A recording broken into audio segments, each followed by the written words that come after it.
Delhi CM Pawan Kalyan target గా YCP నేత ముద్రగడ పద్మనాభరెడ్డి విమర్శలు గుప్పించారు. అభిమానులను కంట్రోల్లో పెట్టుకోవాలని హితవు పలికారు. తీవ్ర దుర్భాషలాడుతూ సెల్లో సందేశాలు పంపుతున్నారని ఆవేదన వ్యక్తం చేశారు. అలా చేసే బదులు తన కుటుంబం మొత్తాన్ని ఒకేసారి చంపేయాలని కోరారు. ఎన్డీఏలో భాగంగా ఉన్న పవన్ కళ్యాణ్ రాష్ట్రానికి రావాల్సిన ప్రయోజనాలు రాబట్టాలని సూచించారు.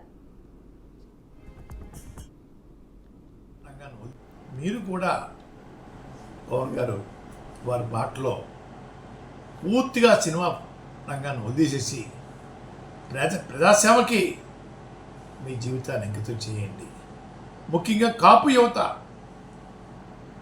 బలిజ యువత వారికి సేవ చేయండి. ఈ సినిమా రంగం పూర్తిగా వదులుకుంటే మంచిదని నా భావన అండి.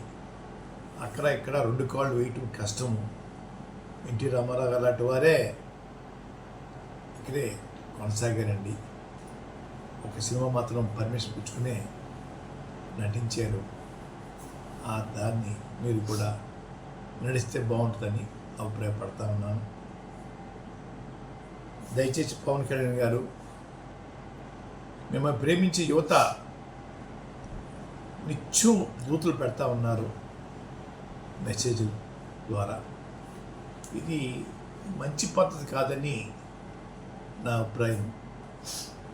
మీ భాషలో పెట్టాలి అనుకుంటే పెట్టించండి, బాధపడను. దానికన్నా ఒకటి చేయండి. మా కుటుంబంలో 7 ఉన్నాం.